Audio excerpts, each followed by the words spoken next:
Recently, it seems every other day we're talking about new real estate measures being introduced by the Korean government. This shows how urgent tackling soaring house prices has become for the administration. The latest measures announced on Tuesday promises to create a total of 132,000 additional homes in Seoul and its surrounding areas. On the same day, on Tuesday, new bills were passed, including raising real estate tax for multiple homeowners.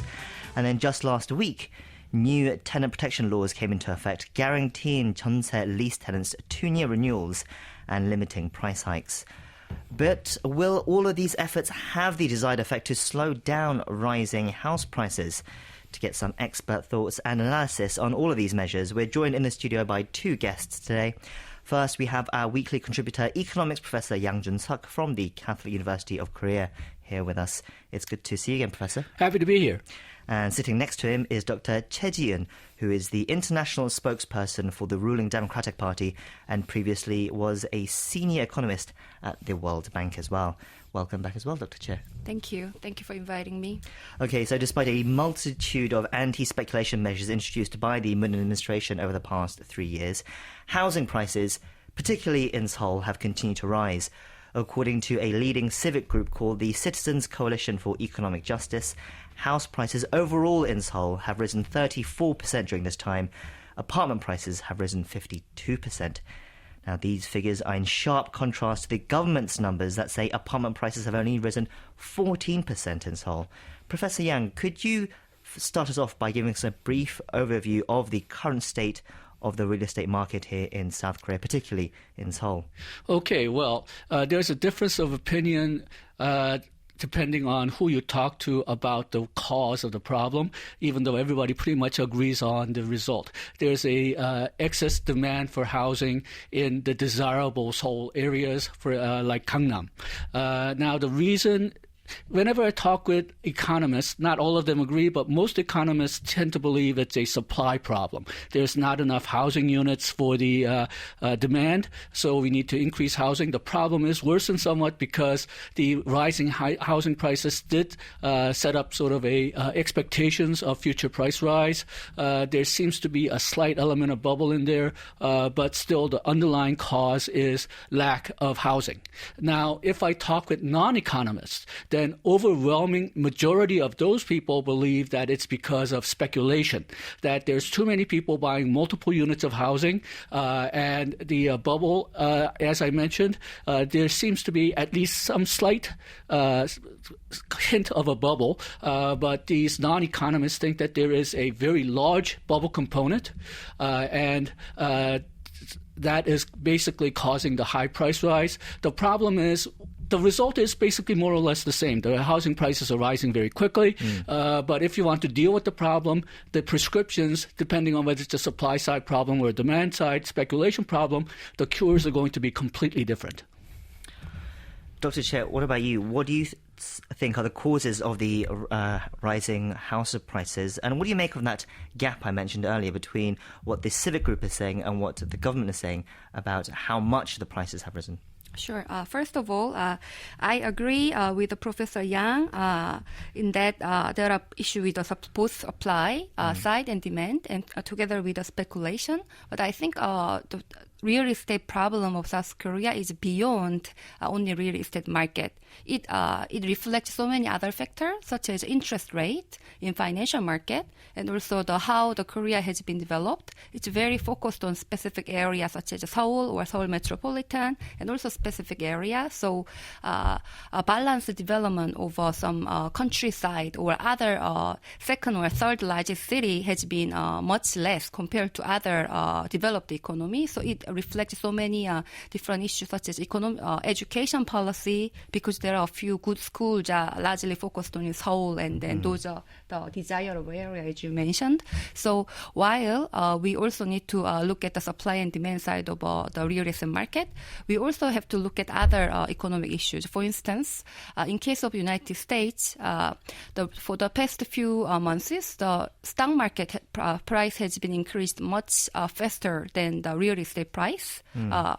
But during the same period in Korea, the real estate market price has increased much faster than stock market.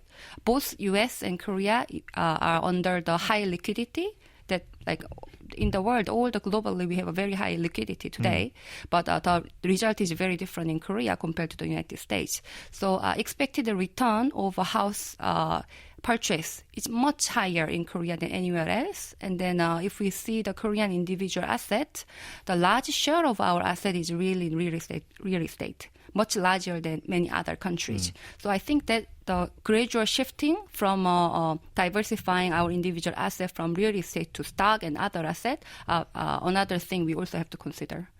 But I think another factor that we need to think about, especially in the longer term, is that why are some areas in Seoul so popular?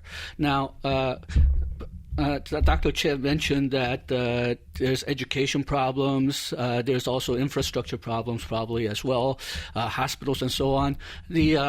One of the problems seems to be that all the infrastructure is concentrated in Seoul area.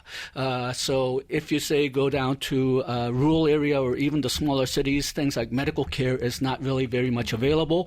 But what's making the problem even worse now, I think, is jobs. Now, if you go down to smaller cities or even rural areas, there's only one or two industries where you can get a job in. Say if you go to Ulsan, then you get a job in the auto industry. There's virtually no other jobs available. But if you go to Seoul, then you not only have a choice of very diverse types of jobs available, but because there's so many different firms that you can get various different types of jobs.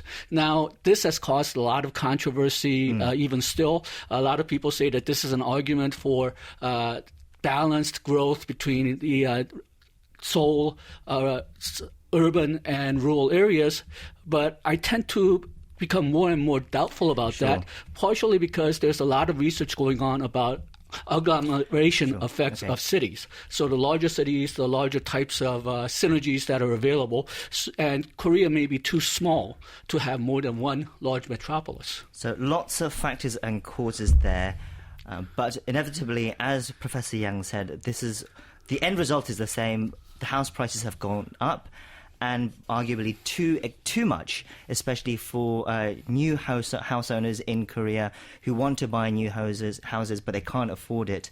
Therefore, in Korea currently, 38% of the population in Seoul, I believe, 38% of the population in Korea are in renting or lease housing without a property of their own. So to try and tackle this, the government is introducing a number of measures, and they have done over the last 3 years. And it's come particularly fast in the last few months. We don't have time to go through all of them, but let's look at the latest ones first. The administration has announced plans to create more than 130,000 homes in Seoul and the surrounding areas, essentially tackling the supply problem that Professor Yang mentioned. This includes the conversion of state properties into residential complexes. Dr. Choi, can you tell us a bit more about the thinking behind the government's move here? Yeah, as we just mentioned, as we all discussed, that the market price determined by both supply and demand.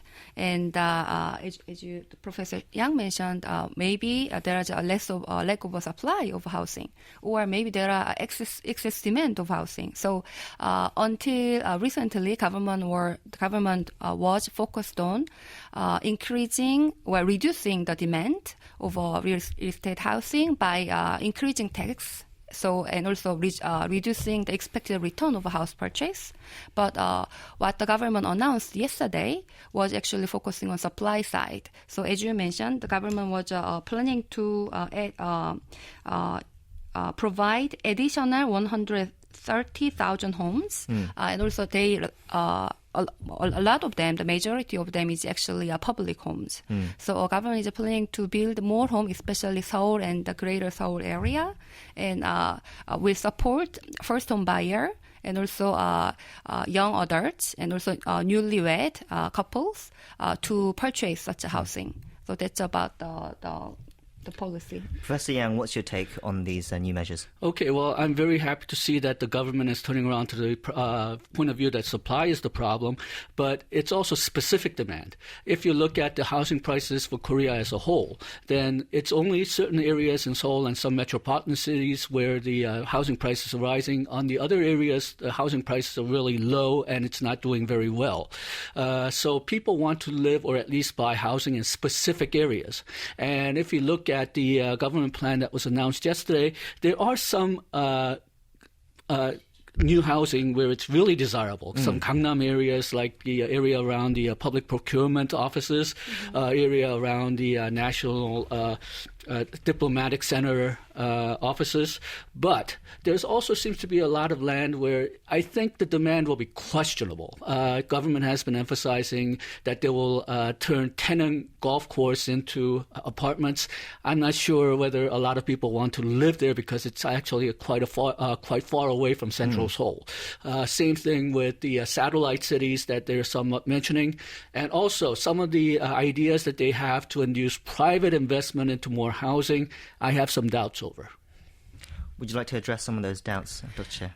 Sure. So not only the specific area that you mentioned, but also like overall, the principle is if we build a new house, we also have to build the infrastructure and also other education or other environment, which makes it the area favorable for the people who live there.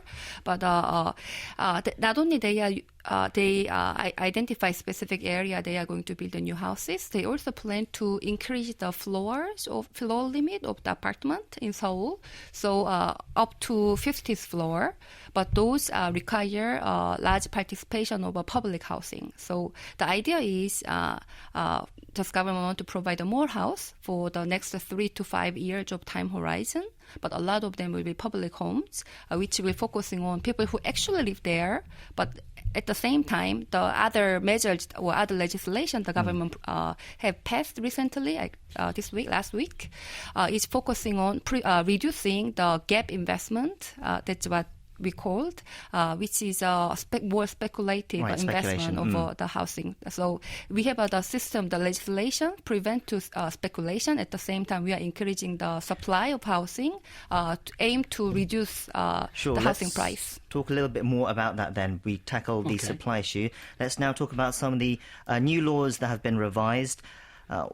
On the same day that the new housing plan was announced, the National Assembly, 3 bills were passed implementing a set of measures announced last month to tame speculative investment. The crux of the bills is to boost the comprehensive real estate tax on multiple homeowners to a maximum 6% and raise the acquisition tax rate to 8 to 12% on people possessing 2 or more homes in real estate speculation zones. Dr. Chair, let me start with you this time. Mm-hmm. What's the thinking behind these changes? Yeah, so as I said, in Korea, it's very unique about Korean housing market. The expected return of housing is very high compared to stock market or many other assets. So one hand, government is trying to increase the supply of housing. At the same time, try to reduce the expected return of housing purchase by increasing taxes. So they want to reduce the excessive demand. So those bills passed recently. All the idea is about focusing on the increasing tax, but particularly for multi-home owners, not for the one home owners. And also the increased rate is focusing.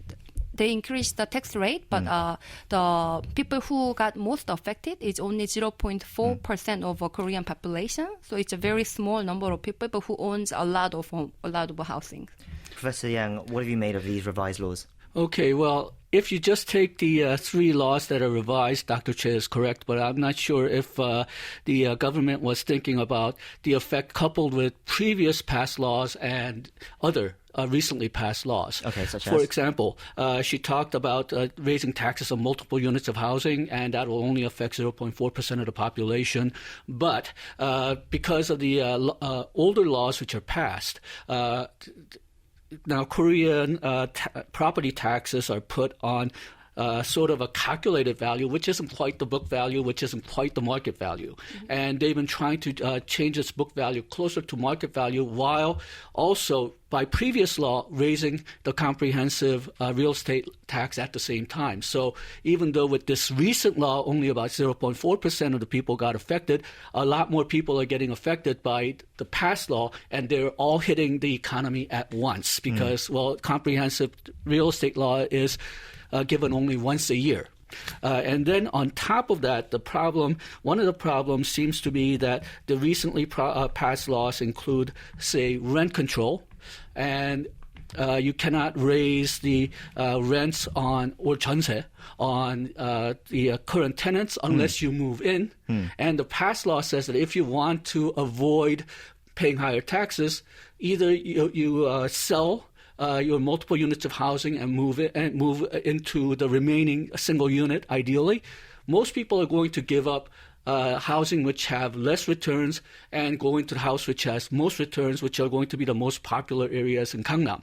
So there might be actually a decline in number of rental units there.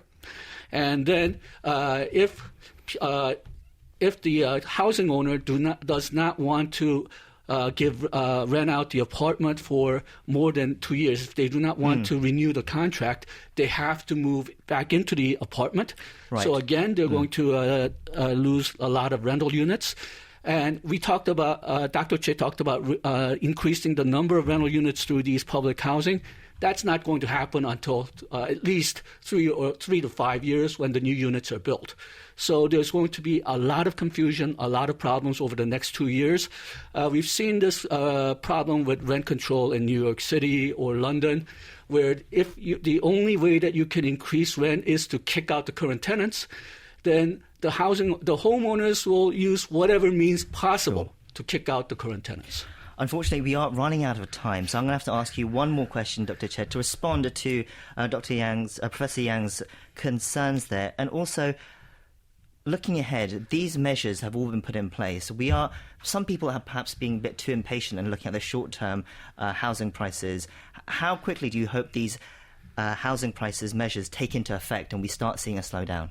Yeah. So first of all, I understand that there is some tensions about newly passed law, and then part of it is because of a lack of communication. People do not really know what is going to really happen and what's going to be effect. But if I see my friends or like a lot of my family members, some of them are tenants. And then they all told me they have to move their houses several times because the current owner want to kick them out.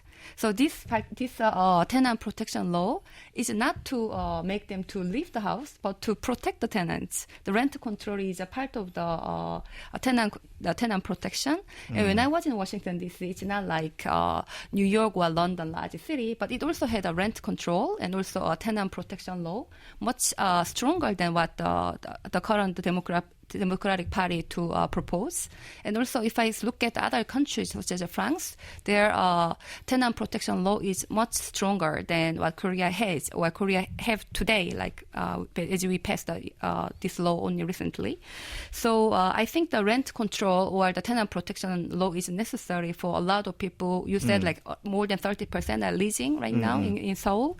So that's for them. But at the same time, how long does it take your question about how long it will take the house pricing will stop increasing at some point. I think there is some time gap between when the policy is implemented and then when also the price can actually reflect it, because even if we decide to increase the supply of house, we have to build a house, we have to sell the house. It takes 2 to 3 years to build a house, even if we start today. So a lot of the price increase right now is also a reflection of the previous administration. Some of their system actually allow the gap investment and also a lot of speculative investment. So I would say right now, the most important thing is building trust of the buyers. Then they think the government policy will work, so they will stop buying and they will not be panic about the housing. We'll have to wrap it up there. We've been speaking to Professor Yang Jun-suk from the Catholic University of Korea and Dr. Choi Ji-eun, international spokesperson for the ruling Democratic Party. Thank you both for your time today. Thank you.